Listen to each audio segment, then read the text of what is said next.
அஸ்ஸலாமு அலைக்கும். மலாட்னா சால்னா recipe video வாங்க பார்க்கலாம். சட்டி எடுத்துக்கணும். சட்டி காஞ்சோன்னே கடலெண்ணெய் 3 டீஸ்பூன் சேர்த்துக்கணும். எண்ணெய் காஞ்சோன்னே 1/4 டீஸ்பூன் கடுகு சேர்த்துக்கணும். வெந்தயம் சீரகம் சேர்த்துக்கணும். பொரிஞ்சோன்னே 15 பல் சின்ன வெங்காயத்தை கட் பண்ணி சேர்த்துக்கணும். 6 பல் பூண்டை நச்சு சேர்த்துக்கணும். 5-6 கருவேப்பிலை சேர்த்துக்கணும்.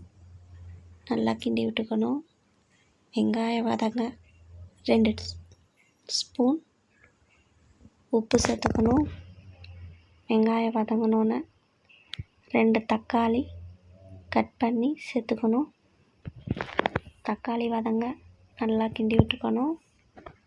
தக்காளி வதங்கினோன்னே 2 ஸ்பூன் மிளகாத்தூள் சேர்த்துக்கணும். நல்லா கிண்டி விட்டுக்கணும். தேவையான அளவு புளித்தண்ணி கரைச்சி சேர்த்துக்கணும்.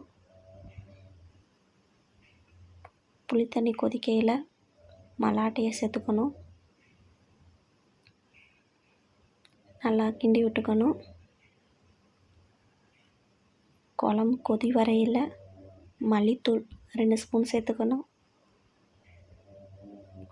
குழம்பு கொதிக்கையில் மேலாக எண்ணெய் பிரிஞ்சு வரையில் குழம்பு சுண்டோன்னே அடுப்பு ஆஃப் பண்ணிடணும். ரெடி ஆயிடுச்சு.